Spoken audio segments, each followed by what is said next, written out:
Hola, mi nombre es Saudi Mejía, soy estudiante de la carrera Ingeniería Industrial en la Universidad Tecnológica de Honduras, donde estoy cursando la asignatura Filosofía, impartida por el catedrático Guillermo Bram. En calidad de tarea final, estoy presentando este video del tema el vitalismo, el problema de la vida. Pero para ya entrar en detalle, entrar en materia, el término vitalismo resulta en sus usos históricos insuperablemente ambiguo. En sentido estricto, pertenece al ámbito de la biología, de la vida, y designa que aquellas corrientes que exigen la presencia dentro de los seres vivos de algún principio propio e irreductible a una simple complicación del mundo inorgánico. En este sentido, vitalismo se opone en biología a mecanicismo. Por extensión, es frecuente denominar vitalismo a aquellas corrientes filosóficas que se encuentran en los principios constitutivos y elementales de la vida, el fundamento último para su visión de la realidad y de la historia, como podrían ser las posiciones de Nietzsche, Spengler y Clages, que más adelante vamos a ver qué opinan ellos del vitalismo. Entonces, ¿qué más podemos hablar del vitalismo? Pues de manera puntual es la doctrina metafísica que plantea que las funciones y procesos de la vida se deben a un principio vital distinto de las fuerzas físico-químicas y que las leyes de la física y de la química solas no pueden explicar las funciones y procesos de la vida. El vitalismo se opone al materialismo mecanicista. La creencia era que la materia estaba dividida en dos clases, basadas en el comportamiento respecto al calor, orgánica e inorgánica. El material inorgánico podría ser derretido, pero siempre podría ser recuperado, suprimiendo la fuente de calor. Los compuestos orgánicos cambian de forma con el calentamiento y no podían ser recuperados al suprimir la fuente de calor. La explicación propuesta para la diferencia entre los compuestos orgánicos e inorgánicos era la teoría del vitalismo, que planteaba que los materiales inorgánicos no contenían la fuerza vital de la vida. Pero dentro de la filosofía, ¿qué es lo que nos interesa? ¿Qué podemos hablar del vitalismo? Pues también se ha utilizado el término para designar aquellas corrientes que destacan dentro del ser humano como una fuerza primaria, algo irreductible a la racionalidad. Así, el evolucionismo espiritualista e interiorista de Bergson, la filosofía de la acción de Blondel o el antirracionalismo trágico de Unamuno, no es posible establecer ninguna comunidad de temas o de clima intelectual entre pensamientos tan diversos e incluso opuestos, sino una vaga oposición al racionalismo que por otra parte aparece en otras muchas corrientes. El vitalismo fue abordado desde el pensamiento de varios filósofos a través de la historia. Contamos con el vitalismo de Nietzsche, las filosofías de Hilty, Ortega y Gasset y el evolucionismo espiritista de Brecht. No es anormal ver como en todos los temas de la vida siempre hay diferentes opiniones y dentro del vitalismo no hay excepción. Que a continuación vamos a ver qué piensan cada uno de ellos de lo que es el vitalismo. Según Nietzsche, Dios es la sublimación de este mundo moral y antinatural y por ello la muerte de Dios es un hecho que ya ha tenido lugar. Es el síntoma definitivo de la quiebra total de ese mundo. Con Dios caerán todos los valores y se abrirá una época de nihilismo en la que todo carecerá de valor. El pensamiento de Nietzsche es el más radical y el de más vasta influencia de toda la segunda mitad del siglo XIX. El pensamiento de nuestro siglo es del todo incomprensible sin la influencia de él en una de sus dimensiones, no la única, sino la decisiva. Su pensamiento es una inmisericordia denuncia contra la totalidad de la civilización occidental por su racionalismo, enemigo de la vida. Nietzsche ve en Sócrates al primer gran falsificador que otorgó primacía a la racionalidad, constriñendo artificiosamente la originalidad inagotable y creadora de la vida. También la racionalidad es siempre un camino parcial y derivado que da forma, a un principio, a algo que ella no crea, una fuerza organizadora que nunca es creadora. La vida, en cambio, es constante creación e innovación, según el principio dionisíaco, perdón, que desborda constantemente cualquier organización sin ninguna meta ni finalidad. La vida es esencialmente voluntad de poder, difícil fórmula metafísica que caracteriza la vida como impulso de ser más, como un lujo que deporta las necesidades de la mera supervivencia. Ahora, según Dicky Ortega, frente al dominio de la razón pura, formula una razón vital en la que la vida es la que exige, dirige la racionalidad como un medio para hacer frente a los desafíos con los que se encuentra. El raciovitalismo pretende ser una tercera vía frente a los extremos que significan el racionalismo formalista y el vitalismo irracionalista.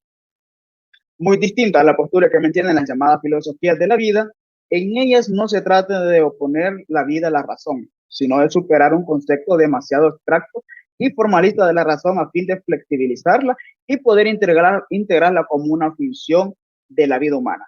Esto es lo que propuso Dilthey al propugnar una crítica de la razón histórica, cuyo lugar propio son las ciencias del espíritu, al lado de una razón pura que se encuentra en expresión con las ciencias de la naturaleza.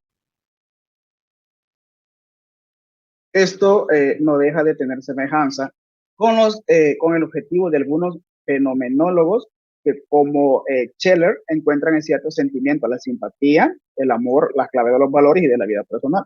Por su parte, Ortega y Gasset invoca la vida como aquella realidad radical en la que están radicadas todas las demás realidades con las que se va haciendo la vida. Con este planteamiento, Ortega buscaba ante todo una alternativa a la línea dominante del racionalismo moderno, el cual fracasó en sus pretensiones y en las expectativas que despertó para la humanidad. Pero de la misma manera, Ortega buscaba huir del vitalismo de tintes irracionalistas que deja la vida humana sin ninguna guía intelectual. Ahora ya el tercero sería el evolucionismo espiritista de Bergson. En sus últimos años, Bergson se aproximó mucho al catolicismo. Sin embargo, en su obra no queda claro el lugar de un posible Dios personal y trascendente, ni tampoco su relación con la evolución creadora, aunque ese impulso trascendente convierte el universo en una máquina de hacer dioses, según Bergson. Muy distintas a su vez son posturas marcadamente espiritualistas como la que encarna de modo ejemplar Bergson, fundada en una interpretación de la evolución apuesta al evolucionismo positivista. Desde su primera gran obra, Los datos inmediatos de la conciencia, de 1889, Bergson encuentra que los cuadros positivistas del saber solo pueden acercarse a la vida de una manera externa y siempre dejan de un lado su íntimo núcleo procesual, algo que escapa a cualquier pensamiento analítico.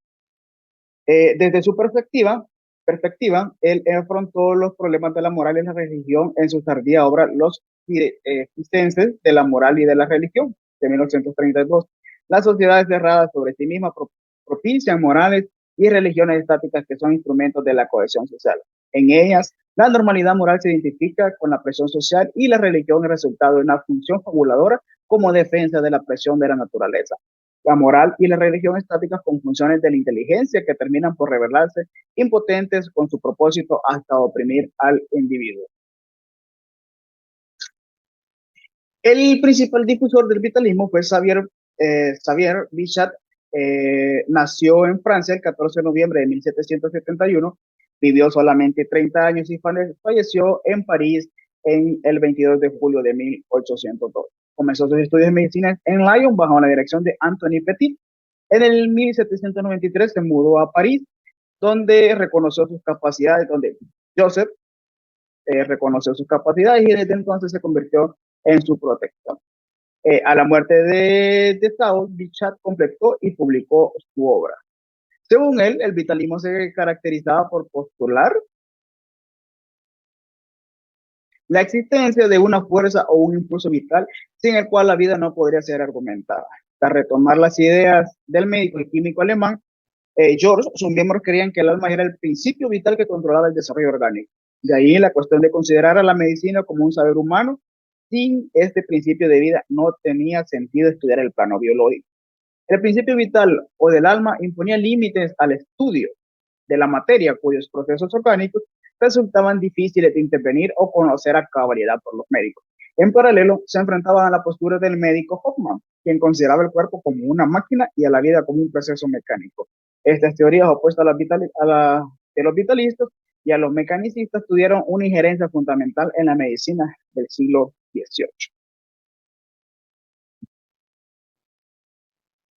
Bien, continuando con el tema, eh, esta gran cantidad de pensamientos, opiniones diversos, aparece hoy como el fruto intelectual de una época que vio caer las ambiciones del racionalismo moderno y tantea nuevos caminos para poner de relieve realidades olvidadas. Sin embargo, es bastante importante ver que estos conjuntos, estos movimientos, parecen todavía dependientes en exceso de aquellos que critican, lo cual dificulta el desarrollo de caminos verdaderamente innovadores. Las filosofías de la vida han desempeñado un papel importante dentro de la larga y aún no cerrada discusión sobre el racionalismo y sus límites.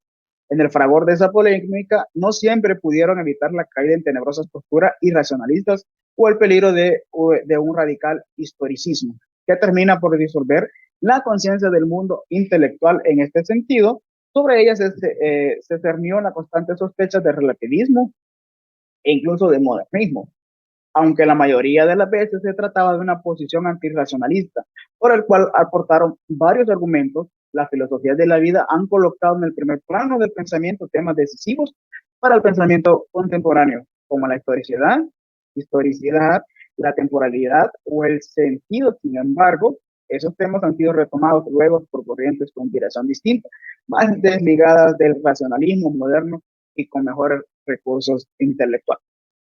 Entonces, eso es lo que he podido compartir con ustedes respecto al vitalismo.